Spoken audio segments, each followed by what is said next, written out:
수원 가족 전세 사기. 우리의 평생 작업인 집이 무너진 날. 여러분, 평생을 살아오며 가장 소중하게 지켜온 것 중 하나가 무엇일까요? 바로 집입니다.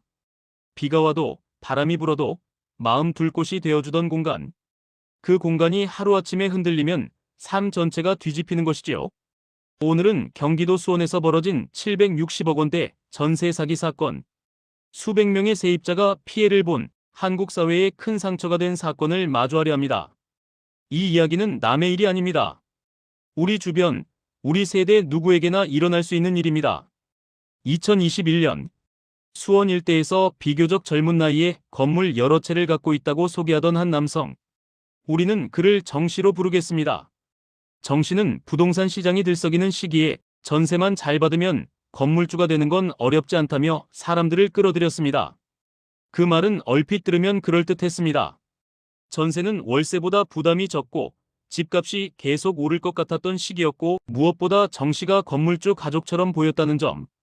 사람들은 그를 믿기 시작했습니다. 특히 피해자들은 건물주라니까 설마 사기를 치겠어 라는 믿음을 버리지 못했습니다. 하지만 이 믿음이 비극의 시작이었습니다. 정씨 일가는 788채에 달하는 주택을 임대하는 듯 보였지만 실제로는 제대로 된 자본 없이 새 전세 세입자의 돈으로 이전 세입자의 보증금을 막아온 돌려막기 구조였습니다. 이런 방식은 시장이 계속 뜨겁게 움직일 때만 유지될 수 있습니다.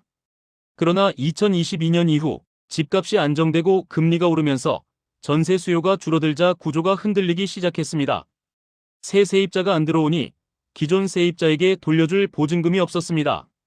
결국 피해자들은 전세 만기가 됐는데도 돈을 받을 수 없다는 사실을 마주하게 됩니다. 그때까지도 많은 세입자들은 이렇게 말했습니다. 그래도 건물주라며 설마 안 돌려주겠어 하지만 그 설마가 현실이 됩니다.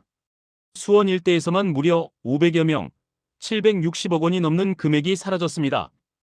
평생 저축한 돈을 넣었던 분들, 퇴직금으로 전세를 마련한 분들, 자녀와 함께 살기 위해 전세 계약을 했던 부모님들 집이 사라진다는 건 단순히 돈을 잃는 것이 아닙니다. 삶의 안정, 건강, 그리고 마음의 평화를 잃는 일입니다. 어떤 피해자는 이렇게 말했습니다. 나는 이제 어디서 살아야죠? 나이도 많고 일도 못하는데. 그 울음 속에는 억울함과 두려움이 뒤섞여 있었습니다. 2025년 법원은 정씨 일가에게 사기죄와 임대차 보호법 위반 혐의로 중형을 선고했습니다. 정씨 징역 15년, 그의 아내 징역 6년, 아들 징역 4년. 법은 판단을 내렸지만 피해자들에게 돌아온 돈은 많지 않습니다. 왜냐하면 집에 이미 선순위 근저당이 잡혀 있었고 건물 가치보다 빚이 많았으며 자산이 여러 법인을 통해 분산되어 있었기 때문입니다.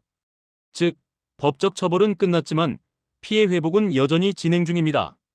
여러분, 우리는 평생 일을 하며 집 한 채 마련하는 데 온 힘을 쏟아왔습니다. 그만큼 소중한 자산이기 때문에 더더욱 안전이 중요합니다.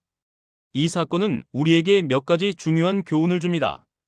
첫 번째, 건물주라는 말만 믿지 말 것. 소유권 등기부등본은 반드시 직접 확인해야 합니다. 두 번째, 근저당세금 체납 여부 확인하기. 전세 계약 전 등기부등본의 을구와 갑구를 살펴봐야 합니다. 세 번째, 너무 좋은 조건은 일단 의심하기. 시세보다 지나치게 싼 전세는 모두 이유가 있습니다. 네 번째, 전세보증보험 가입 필수. 시니어 피해 대부분은 보증보험 미가입 세대에서 발생했습니다. 마지막으로 이 영상을 보시는 여러분의 마음속에는 평생 지켜온 가정과 가족의 안전이 우선일 것입니다. 우리가 함께 기억하면 같은 피해를 막을 수 있습니다. 오늘 이야기 여러분의 삶에 작은 도움이 되길 바랍니다.